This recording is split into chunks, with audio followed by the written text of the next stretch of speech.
Il-bini tal-uffiċini prinċipali antiki tal-Bank APS se jgħaddi għand il-Fondazzjoni Patrimonju Malti biex jintuża għal wirjiet tal-arti. Din il-binja mistennija tesebixxi diversi artifatti minn artisti stabbiliti u oħrajn ġodda. F'konferenza fejn il-partijiet iffirmaw dan il-ftehim, kien spjegat kif il-ħsieb wara din il-kollaborazzjoni huwa li jingħata rigal lill-istorja rikka ta' pajjiżna, fl-istess waqt li artisti emerġenti ikollhom spazju fejn jisebixxu xogħolhom. Il-kap eżekuttiv tal-APS Marcel Kassar stqar kif dan huwa eżempju ta' kif il-bank qed ikun attiv fil-ħajja tan-nies.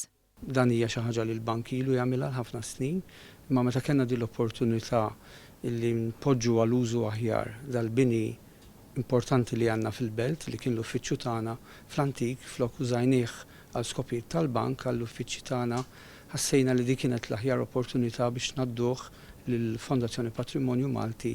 Iċ-chairperson tal-Fondazzjoni Patrimonju Malti, Joseph Grioli, spjega kif dan il-bini se jintuża bl-aħjar mod billi joffri vetrina oħra għall-artisti.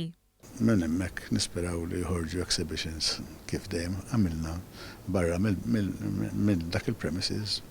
Daw l-exhibitions norganizzaw darba kull 3 snin. F'din il-binja se jkun hemm arti moderna u kontemporanja flimkien ma' dik ta' fama, f'pass li jissalvagwardja dak kollu li għandu x'jaqsam mal-wirt kulturali Malti.